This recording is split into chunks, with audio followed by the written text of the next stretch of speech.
Diego París Ruiz. París por papá, Ruiz por mamá. Soy hijo único, hijo de Casilda y de Desiderio. Casilda santiagueña, Desiderio misionero. Nací en Buenos Aires y desde hace ya varias décadas soy santiagueño adoptivo. Dije que soy hijo único, así que no, hermanos no. Calculo que eso llega a conocer un poco más introspectivo, porque sí, podés tener amigos y qué sé yo, de hecho los tuve, digamos, pero llega un momento en que cuando estás en casa, el refugio muchas veces termina siendo la lectura. Y creo que ahí desde chiquitito empecé a agarrar el gusto de la lectura. Mis viejos eran lectores de cómics, no de superhéroes, pero sí ambos venían de leer mucha historieta. Así que en casa me crié con historietas, aprendí a leer con historietas. Yo me acuerdo, por ejemplo, que mi vieja, que era, pues el viejo laburaba muchas horas afuera, así que pasaba más tiempo con ella, era muy frecuente pedirle que me lea cómics, que me lea historietas. Y llegó un momento, cuando tenía 4 años y medio, llegando a los 5, que le rompía tanto la paciencia, ¿viste? Que sé yo, la mujer tenía cosas que hacer, y yo andaba por atrás insistiendo que me lean, que me sentó y en una tarde y media, o sea, una tarde de sábado y media de domingo, me enseñó a leer. Y me dijeron, bueno, ahora arreglate, digamos, que lee vos por tu cuenta. Así que empecé a leer historietas así desde chiquito. El jardín y la primaria, la mitad de la primaria la hice en Buenos Aires. Viví en un lugar muy lindo que se llama Escobar, que es la capital nacional de la flor. Es un lugar paradisíaco, muy tranquilo. No es Buenos Aires, me refiero, no es Cava, no es la ciudad autónoma de Buenos Aires. Tiene ese espíritu más tranquilo que se puede respirar en lugares como Santiago o demás. Digamos, siempre mi vida en ese sentido fue mucho más conectada a la tranquilidad del interior, a ese ritmo tan lindo que tenemos, más relajado, que al de la locura de Buenos Aires. Con la ventaja que tenía Buenos Aires cerca, digamos, ¿no? Entonces, o sea, irte a comprar cómics, muñecos, estaba cerca, pero vivía alejado de todo eso. Y después viví a partir de los 10 años en Misiones. Viví un tiempo, vivimos 5 años, nos fuimos al pago de mi viejo a vivir allá, donde, bueno, empecé la secundaria en la escuela industrial de Misiones, después la terminaría en la industrial de Santiago ya, pero fue una etapa muy linda, donde, a ver, yo ya venía obviamente con el hábito, digamos, de ser adepto al mundo ñoño, cómics y demás. Pero en Misiones lo que tenía de bueno es que tenés la frontera de Brasil tremendamente cerca. Y Brasil generó siempre una cantidad de historietas propias y aparte importadas, digamos, ¿no? Historieta europea, historieta yankee, la traían en portugués obviamente, pero la traían en cantidades exorbitantes y mucho más adelantado de lo que llegaba al mercado argentino. Entonces, digamos, estando en Misiones, era frecuente una vez por mes cruzar la frontera hacia Brasil con el mero objetivo de traer historietas, de traer cómics. Aprendí a leer en portugués, fue el primer idioma no nativo mío, que aprendí a leer y hablar para poder leer cómics. Después, con el correr de los años, se sumaría el inglés, el italiano, francés. Estoy metiéndome en el alemán, pero soy recontraduro, pero ya lo voy a sacar, digamos, también, ¿no? Todo por atrás de leer cómics, de leer historietas, digamos, se me fue en pleno, inclusive esas herramientas que después serían muy útiles en lo laboral también, ¿no? Hay 2 historietas que a mí me marcaron mucho. Por un lado, cuando tenía 3 años, que es la edad en la que comienzo a tener recuerdos sueltos, yo era muy fan del Zorro. Y en ese momento mi viejo me pide que lo acompañe a la peluquería. Mi viejo, a diferencia mía, tenía pelo. Y nos vamos con la promesa que al salir de la peluquería me voy a comprar unos sobrecitos de figuritas del Zorro. Vamos, nos sentamos en la peluquería y en la peluquería había revistas para ojear, ¿viste? Para leer mientras estás esperando. Eran todas El Gráfico, que era una publicación deportiva que salía antaño en la Argentina, donde, bueno, veías los últimos triunfos de fútbol y otros deportes. A mí en fútbol me interesaban 2 cosas, Racing Club y la selección argentina, cuando era chiquito. No había nada de eso. Entonces me acaba de pegar un embole astronómico. Y el peluquero, viendo la cara de sufrimiento que tenía el Diego de 3 años, me arribó una revista de Superman. Personaje que hasta ese momento yo nunca me lo había cruzado ni en dibujitos, ni en la tele, o sea, no lo conocía. Y me dice, toma, me dice, ojea esta. Y me puse a ojearla y fue mi primer contacto con Superman, con el cómic de superhéroes.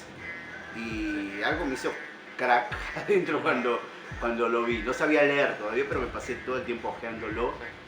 Y si bien acepté las figuritas del Zorro cuando salimos de la peluquería, mi cabeza estaba puesta en esa gente que volaba y demás, ¿no? Como dato curioso, dediqué muchos años de mi vida a buscar esa edición de esa revista y la conseguí en el Día del Niño del año 2011. O sea, ya era un hombre adulto, grande, digamos, y me permitió, como diría Darth Vader, hacer que el círculo esté completo.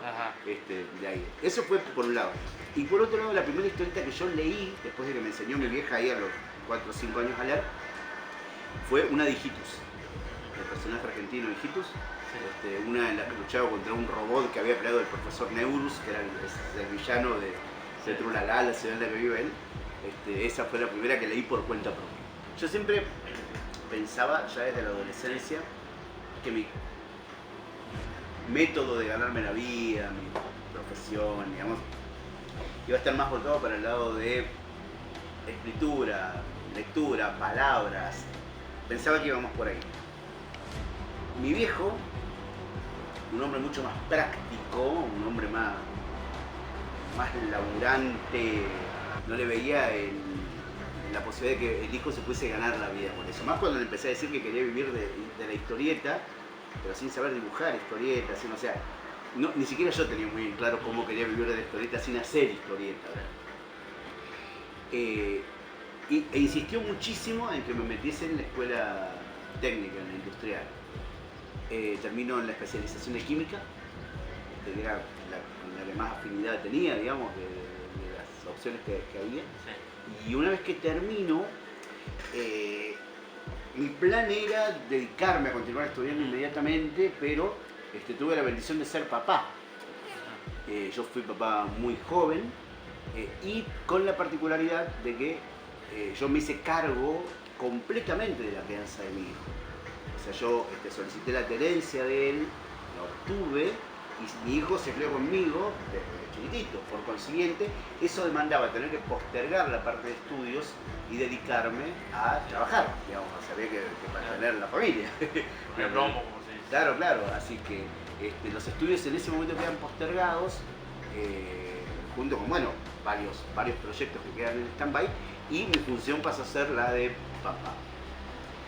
Algunos pocos años después, con mi hijo todavía chiquito, pero ya, digamos, medianamente en algo parecido a una estabilidad, comienzo a trabajar en radio, en la radio de la Universidad Católica, en el Estudio 1, y a partir de ahí comienzo a incursionar en el periodismo.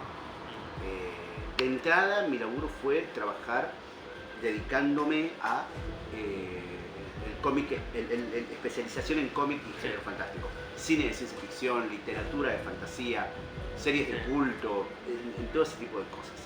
Y estando dentro de la universidad, yo trabajaba en aquel momento en comercio,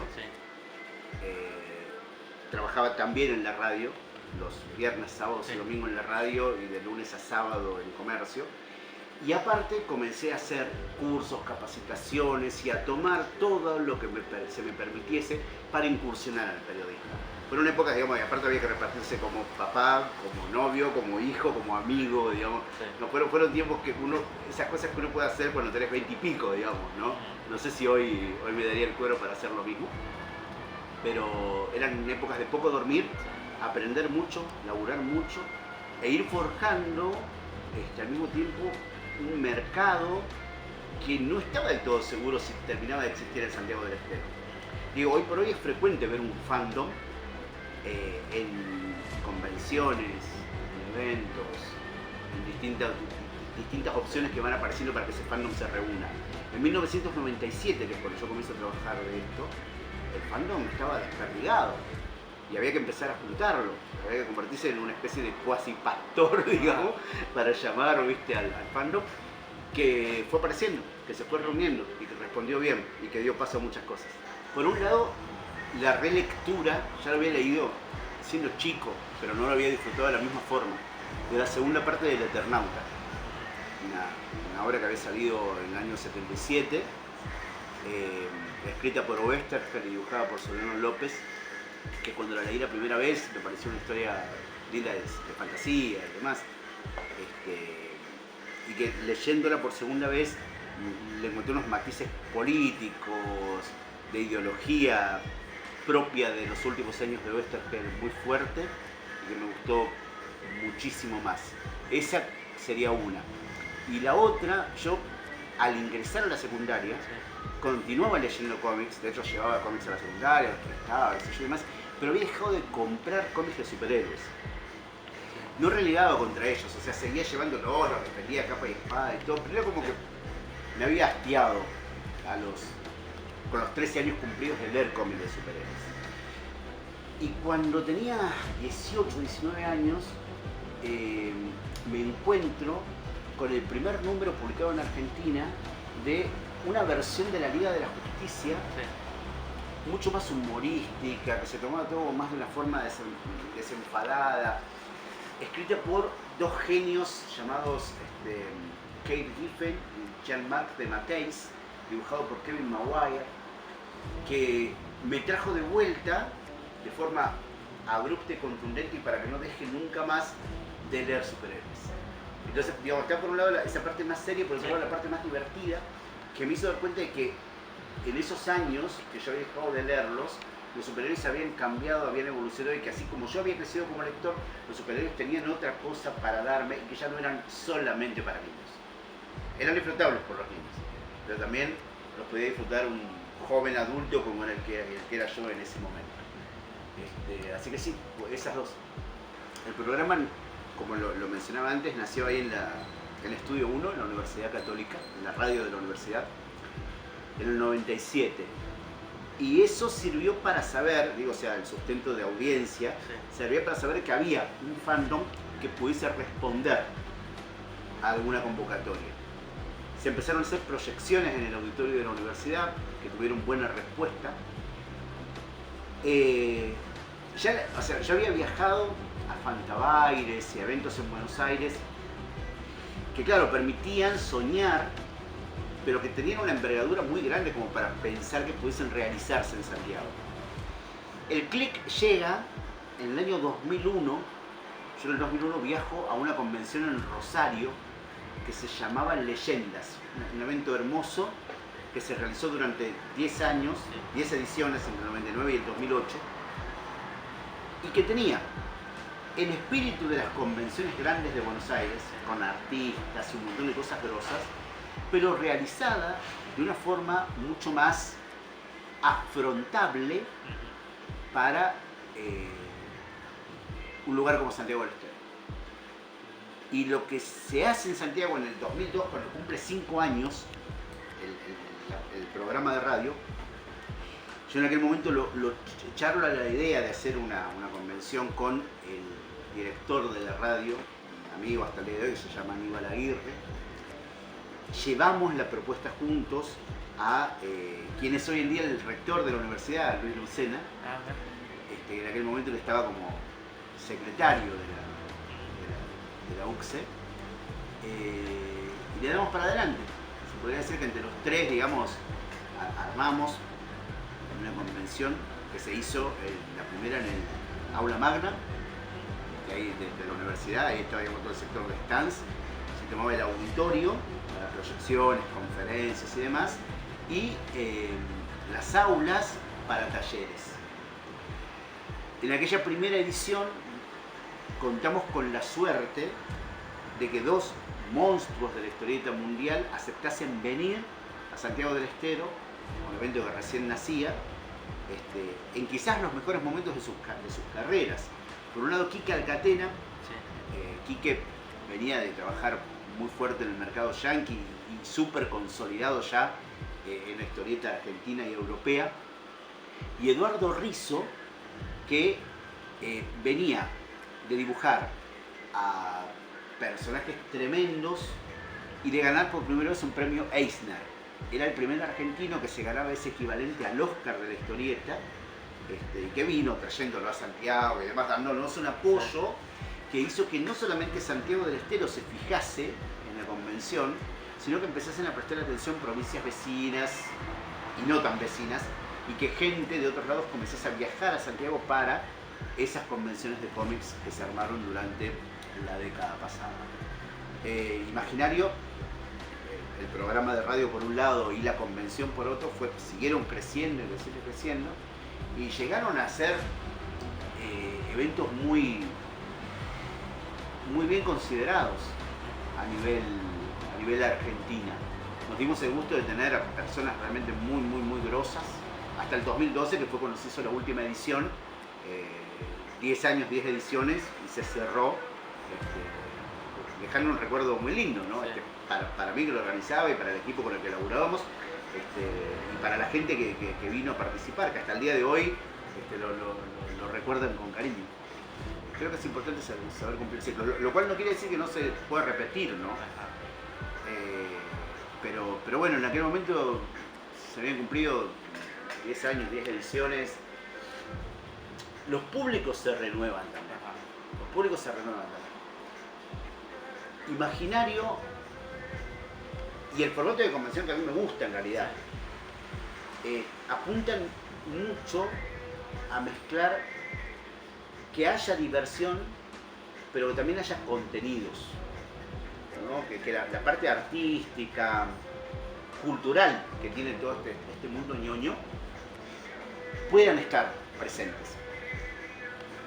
Y lo que yo denomino el neo-ñoño, el nuevo ñoño, muchas veces me parece que está más acostumbrado a asistir a eventos donde lo que se hace es potenciar un espacio para reunión social y donde el contenido y ese tipo de cosas no necesariamente son los protagonistas. Entonces, viendo que ya en aquel momento se perfilaba el ñoño más para ese lado, me parecía que era como oportuno cerrar con 10 años. El otro número en el que podría haber cerrado eran 15, digamos. Me gustan los números como redondos o significativos, ¿no? Y dar paso a otras cosas. En el programa de radio, en Imaginario, iba una vez por semana, y aparte de tener secciones, noticias, reseñas de clásicos y demás, había entrevistas. Los primeros pasos están dados ahí, consiguiendo teléfonos de gente, llamándolos y haciendo notas. Empezó ahí. Y después, la segunda instancia, cuando ya le pones un rostro, fue viajando a convenciones. Los últimos años de los 90, inicios de los 2000, en Buenos Aires estaba esta convención de la que hablábamos hace un rato, que era Fantabaires, sí, donde vino gente muy grosa a visitarnos, y donde se congregó gente muy grosa de aquí también. Sí. Digo, cuando digo venir a visitarnos me refiero a extranjeros, ¿no? Y hubo gente muy grosa de Argentina también. Ahí se fue cimentando más, y después también en Leyendas, este evento que hablábamos de Rosario, que fue el que dio inspiración a la convención Imaginario. Así que fue así, fue por ahí, por viajar y por entrevistar vía telefónica. Les gustó, a la mayoría al menos, de los artistas con los que pude charlar, les gustó la forma de encarar las conversaciones y demás. Entonces también después, cuando ya se los invitaba para venir a Santiago, y que pasa hasta el día de hoy, ¿no? Cuando se los invitó para venir a alguna convención más reciente, o a la Feria del Libro, donde coordino el espacio de cómics, a la Feria Provincial del Libro, el hecho de saber de que van a venir y de que los voy a entrevistar, digamos, es una carta a favor. Es una carta que juega a favor porque, digamos, tenemos una buena relación, saben que no voy a ir con las preguntas más de manual, sino que, aparte esta piola, saber que para ellos, saber que están con alguien que les conoce la obra. Y bueno, y se fue cimentando, se fue haciendo. Modestia aparte, yo no sé si soy modesto, yo creo que no soy modesto. Me pasa que soy consciente de en qué soy bueno en mi laburo, también soy consciente de lo que soy malo, ¿no? O sea, soy consciente de ambas cosas, solo que trato de no poner en relevancia lo que soy malo, digamos. Este, pero yo creo que una de las cosas en las que mejor se me da el laburo es en la parte de entrevistar. Por eso también después termino sirviendo como entrevistadora a convenciones dentro y fuera del país. O sea, parte de mi circuito de laburo es que se me contrate para ir a eventos en otras provincias, en otros países, aquí mismo en Santiago, para poder sentarme con gente y charlar acerca de lo que hacen. Uno es profesional en el laburo, pero uno no deja de ser fan de todo esto. Entonces, claro, en lo profesional es un halago, es muy lindo que te reconozcan ese tipo de cosas, pero en lo personal, cuando coincidís en otra ciudad, cuando estás en otro lado y salís a comer con esa gente, cuando tenés la posibilidad de charlar y de ya no estar hablando de cómics, sino de que forjás una relación de amistad, esa parte es la verdaderamente linda. Que te llamen para un cumpleaños, ese tipo de cosas, o que cuando viajás vas a la casa de esa gente, eso se termina convirtiendo en la parte que para el fan es muy gratificante, es muy lindo, digamos. En algún punto se mezcla el fan con el profesional. Sí. Trato de que estén lo más disgregados posible, pero ambos reciben alegrías. Como fan, me di grandes gustos, me doy grandes gustos. Soy feliz con mi hobby. Soy feliz con mi hobby. A mí me hace feliz todo. Así que como fan es eso. Forma una parte intrínseca de mi vida, es parte de lo que soy. Y como profesional creo que soy en algunos puntos una especie de medio cruzado al respecto. Porque si bien me gano la vida con esto, sí, no todo lo hago por guita. Es tremenda la cantidad de veces que no hice cosas por guita, digamos, que lo hago por apoyar la causa y demás, ¿no? Estoy conforme con muchas de las cosas que hice. Creo que aprendí a lidiar con lo que no sé hacer tan bien y potenciar lo que mejor se me da.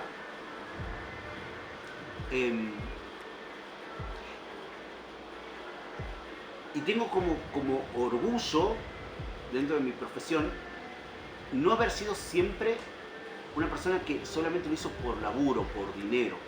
Sé que hice un montón de cosas que no fueron por dinero. Son muchísimas. Y eso, junto con la parte, no sé, de andar por la calle con una remera, con todo, creo que me terminan definiendo más como un difusor de cómic. Es eso. Sí, yo informo, soy periodista, reseño y todo eso. Pero si hay una palabra, un adjetivo, una definición con la que me gustaría quedarme, la que tiene que estar en la lápida, sí, es difusor de cómic. Eso, que esté en la lápida. Él difundió cómic. Va por ahí.